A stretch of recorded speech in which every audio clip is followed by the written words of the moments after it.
Il pleut depuis une semaine et je regarde mon jardin avec nostalgie. Je me sens abandonnée du monde. N'y a-t-il pas dans cette immensité un homme vrai pour moi? Et alors quand le soir tombe et que les maisonnettes du village s'éclairent, alors j'imagine tous ces couples qui y vivent et je me sens encore plus démunie. Je voudrais placer un nouveau cheval dans mon paddock, mais cela n'est pas encore suffisamment clair dans ma tête. Ce dont je suis sûre, c'est que je ne supporte plus ma solitude dévergondée. Je m'amuse beaucoup, bien sûr, mais je ne partage rien. Et ce vide affectif me pèse.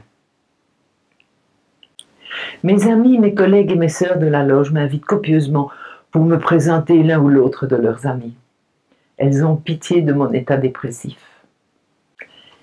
Mais au premier coup d'œil, ça passe ou ça casse. Des milliers de livres ont essayé d'expliquer le phénomène de l'animal animus. Qu'est-ce qui fait que la moindre petite chose chez l'autre peut créer l'attirance ou la répulsion?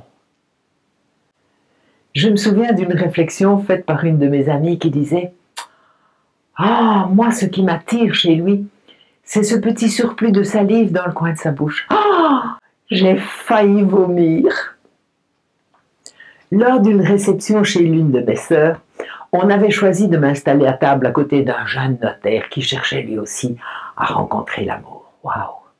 Alors je me suis faite toute belle pour l'occasion et j'ai passé tout le repas à côté d'un petit gros boursouflé de suffisance. Alors n'en pouvant plus, je suis devenue désagréable et infréquentable. Et à sa demande « Quel est votre plus grand rêve dans la vie ?» Eh bien, je lui ai répondu, le plus sérieusement du monde, nager dans une piscine de mayonnaise. Cela a fait rire toute la table qui avait très bien compris ma provocation. Alors quant à lui, il m'a regardé comme une demeurée, il s'est levé et il a changé de place. Ouf, je vais enfin pouvoir m'amuser. Alors je demande à l'univers de mettre sur ma route un homme de confiance. Mais je réalise que je n'ai pas défini l'être que je cherche depuis si longtemps. Je suis fan du feuilleton TV de Magnum. Je le trouve séduisant, entier, authentique, serviable, généreux, pas compliqué et pas torturé par des états d'âme incontrôlables. Et je tombe amoureuse de cette image. Elle va me suivre pendant plusieurs mois et me faire beaucoup pleurer. Alors je ne sors plus. Je refuse les invitations et je travaille. J'avais vu à la FIAC de Paris cette nouvelle tendance artistique hyper réaliste, de très grand format, et je me lance moi aussi dans des tableaux d'1,50 m. Mais je choisis de créer mes projets au départ de photos publicitaires, déchiquetées et recomposées sous forme de photomontage. Mais ce qui donne une dimension onirique, saisissante. Personne n'avait encore exploité cette expression, j'innovais. J'achetais pas mal de magazines pour élargir ma banque d'images. Et puis un jour, me sont tombées dans les mains les publicités pour Marlboro, illustrées et personnifiées par un baroudeur avec une belle gueule. Le mec, le mâle. C'est un comme ça que je veux. Je venais d'envoyer un message concret à l'univers. J'avais défini mes désirs en une seule image. Il me restait à définir en mots la personnalité souhaitée de cet homme si attractif. Alors j'en ai fait la liste, illustrée par des personnalités des différents hommes rencontrés. Par exemple, il doit pouvoir rire comme X, être généreux comme Y, être cool comme Z, etc., etc. Alors je les peins sur un grand tableau, en prenant un plaisir particulier à lui façonner une belle bouche, de beaux yeux et une sensualité nonchalante. Ce tableau est encore aujourd'hui une réalisation dont je suis fière. Je lance ma bouteille à la mer, mais cette fois le message est plus exigeant. Il ne laisse aucun doute sur le sérieux de mes intentions. Dragueur et inculte s'abstenir. C'est vachement gonflé, Josiane. 7 réponses atterrissent dans ma boîte aux lettres. Ça devient serré. Et une seule attire mon attention. Le texte est authentique, sans emphase, sans jeu de séduction. Magnum, quoi. Et des mots qui m'accrochent. Harmonie, équilibre, apaisement, communion, complicité. Vivement 20 heures. On décroche et une voix grave et posée me répond. Arrête de fantasmer, Josiane, ce n'est pas Magnum. Écoute, écoute et laisse venir.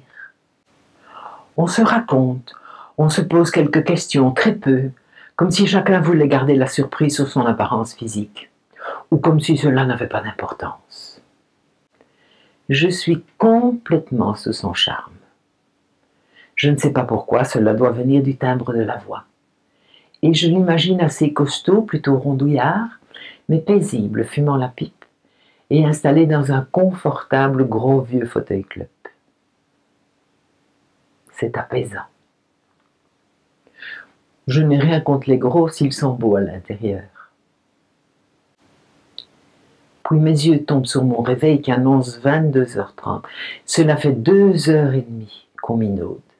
Et il n'a toujours pas manifesté l'envie de me rencontrer. On se souhaite la bonne nuit et j'accepte de lui confier mon numéro de téléphone. À demain, me dit-il. Ben voilà, je n'ai plus sommeil. Ça tourne à l'envers dans ma tête. Je bâtis des plans sur la comète. Et mon imaginaire se débride. Durant 6 semaines, on s'est téléphoné tous les soirs, un jour lui, un jour moi. Et les heures défilaient à grande vitesse. On n'en finissait pas de deviser sur la vie, le pourquoi et le comment des choses. Curieux que nous étions de comparer nos différences et associer nos ressemblances. Jamais il ne m'a demandé de me décrire physiquement, et je m'astreignais à ne pas fournir le moindre détail non plus sur ma personne.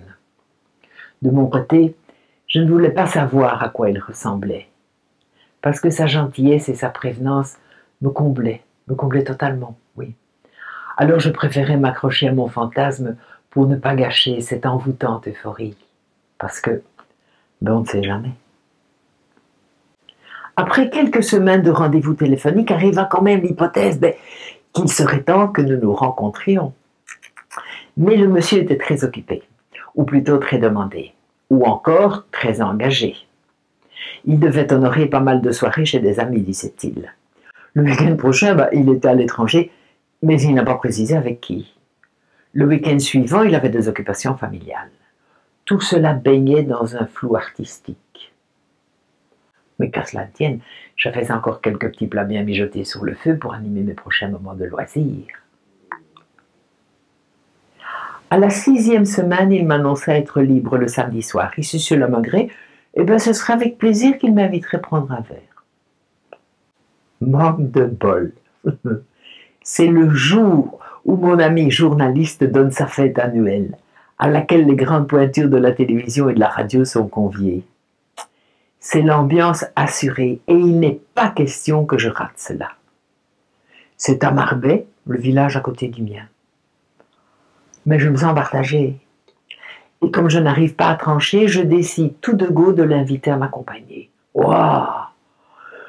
Moi, je prends de grands risques. Josiane, tu manques de discernement. Ok, bonne idée, me dit-il, mais je ne serai au rendez-vous qu'à partir de 23h ou plus tôt, parce que j'ai quelques obligations à respecter. Ça y est, ça recommence. On dit que la nuit porte conseil, et ce fut le cas. Plein d'images négatives dansaient dans ma tête. Et s'il était obèse?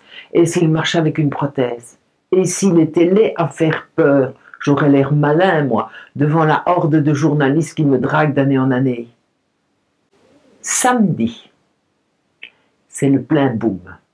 Ambiance survoltée comme d'habitude. Et étant arrivé seul, les mâles me tournent autour.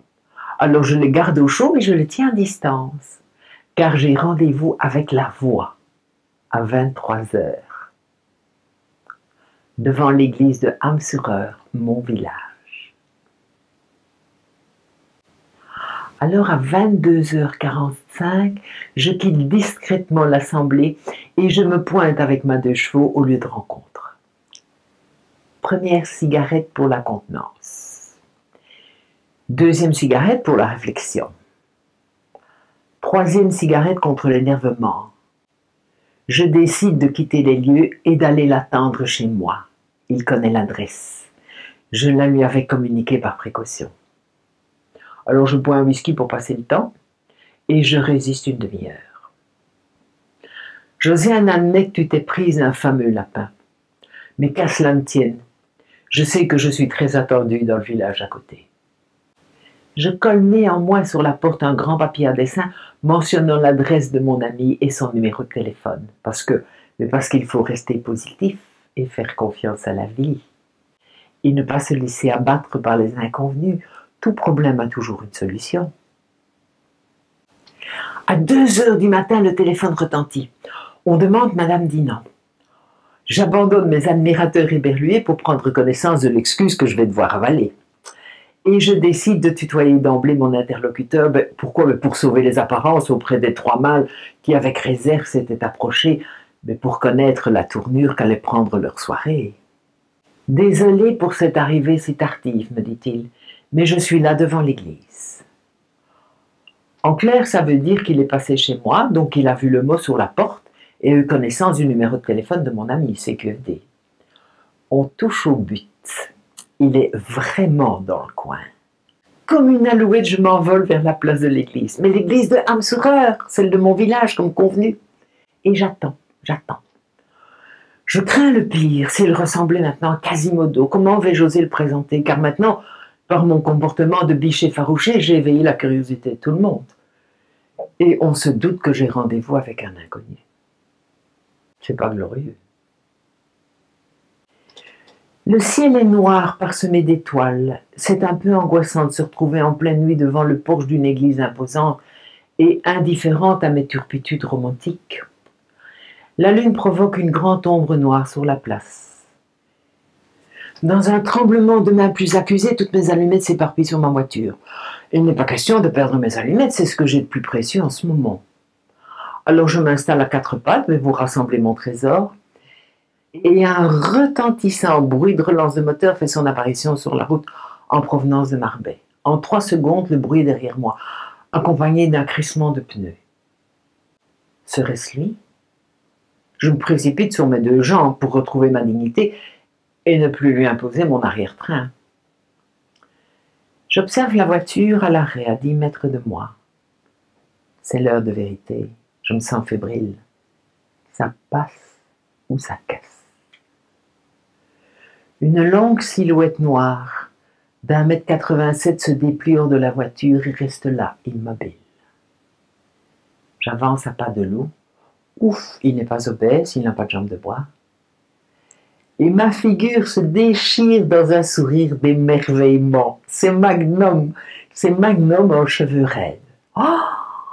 Alors, avec toute l'espièglerie qui me caractérise, je m'approche du mythe. Je lui prends les mains et je tourne autour de lui. Et dans un rire venant des tripes, je dis mais c'est pas dégueulasse tout ça. Alors il me prend dans ses bras et m'offre le baiser du siècle. Je fonds, je suis à lui. C'est un comme ça que je voulais.